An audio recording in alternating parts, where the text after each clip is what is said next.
Saya di sini Rahel Gour yang akan menjelaskan dan menyuluhkan COVID-19, cara mencegah dan pemberian vaksinasi COVID-19 itu sendiri.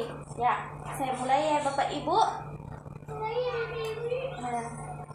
Jadi pengertian COVID-19 itu penyakit virus corona COVID-19 adalah penyakit menular yang disebabkan oleh virus corona yang baru-baru ini ditemukan. Sebagian besar orang yang tertular COVID-19 akan mengalami gejala ringan hingga sedang flu dan akan pulih tanpa penglihatan khusus. Tujuan vaksinasi COVID-19 itu sendiri, vaksinasi COVID-19 bertujuan untuk menciptakan kekebalan kelompok herd immunity agar masyarakat menjadi lebih produktif dan menjalankan aktivitas kesehariannya. Jenis-jenis vaksinasi: 1.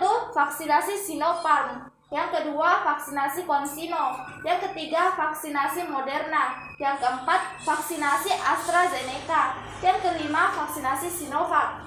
Sasaran vaksinasi itu sendiri, yang pertama, tenaga medis, TNI atau Polri, aparat hukum, dan pelayanan publik sebanyak 3,4 juta orang.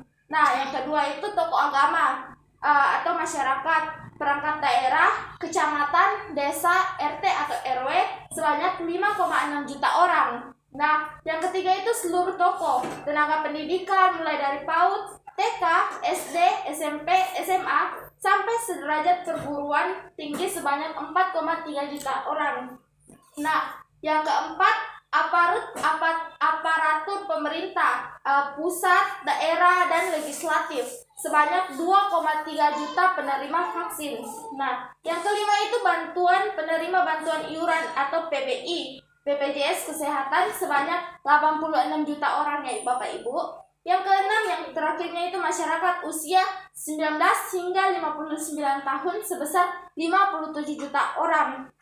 Nah, jadwal pemberian vaksinasi itu sendiri terbagi menjadi 5. Ya, vaksinasi Sinopharm. Yang pertama itu waktu pemberiannya itu tahap 2, diberikan setelah 21 hari pemberian vaksin pertama.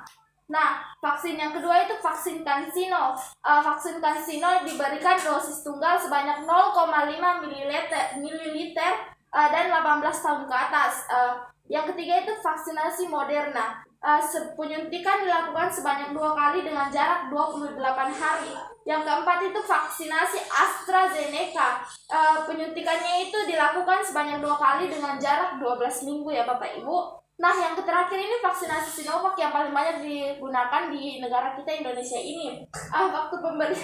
Waktu pemberiannya adalah penyuntikan dilakukan dengan jarak 28 hari ya Bapak Ibu. Cara pemberian vaksin itu sendiri ya. Yang pertama itu vaksin Sinopharm. Vaksin Sinopharm akan diberikan langsung oleh dokter atau petugas medis di bawah pengawasan dokter di tempat layanan vaksinasi. Sebelum penyuntikan vaksin, dokter atau petugas medis akan melakukan tanya jawab singkat dan pemeriksaan untuk memastikan Anda dalam kondisi sehat dan siap untuk divaksin. Nah, yang kedua itu vaksin CanSino. Vaksin CanSino diberikan dengan cara disuntikan ke otot intramuskuler atau IM, seperti yang di sini ya Bapak Ibu, di sini otot di sini ya yang di sini. Nah, di lengan atas oleh dokter atau petugas medis di bawah pengawasan dokter itu sendiri ya Bapak Ibu. Yang ketiga itu vaksinasi Moderna. Vaksinasi Moderna akan diberikan langsung oleh dokter. Dosisnya adalah 0,5 ml. Penyuntikan dilakukan sebanyak 2 kali dengan jarak 28 hari. Vaksin ini akan disuntikan ke dalam otot intramuskuler atau IM. Nah, yang keempat itu vaksinasi AstraZeneca. Untuk AstraZeneca jaraknya itu 8-12 minggu.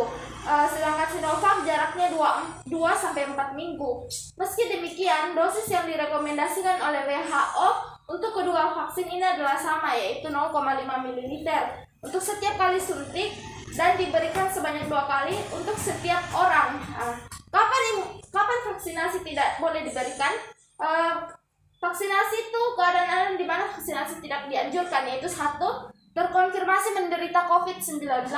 Yang kedua itu sedang hamil atau menyusui. Yang ketiga itu mengalami gejala ISPA seperti batuk, pilek, sesak napas dalam 7 hari terakhir. Nah, yang keempat itu ada anggota keluarga serumah yang kontak erat atau suspek atau konfirmasi atau sedang dalam perawatan karena penyakit COVID-19 sebelumnya. Nah, yang kelima itu memiliki riwayat alergi berat atau mengalami gejala sesak napas, bengkak, kemerahan, serta divaksinasi COVID-19 sebelumnya untuk vaksinasi kedua.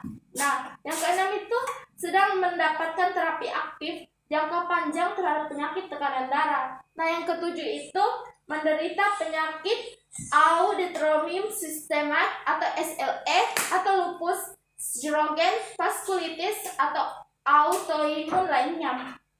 Nah, yang terakhir itu menderita HIV dengan angka CD4 kurang dari 200 atau tidak diketahui. Keadaan yang timbul setelah vaksinasi yaitu demam, nyeri otot seluruh tubuh atau milga, nyeri sendi atau atragia. Yang keempat, badan lemah dan sakit kepala. Nah, tempat pelayanan vaksinasi itu sendiri adalah rumah sakit, puskesmas, dokter praktek, dan pos vaksinasi itu sendiri. Apakah ada pertanyaan Bapak Ibu? Kalau tidak ada pertanyaan, saya tutup rangkaian acara pemilihan pada hari ini Bapak Ibu. Terima kasih. Sama-sama.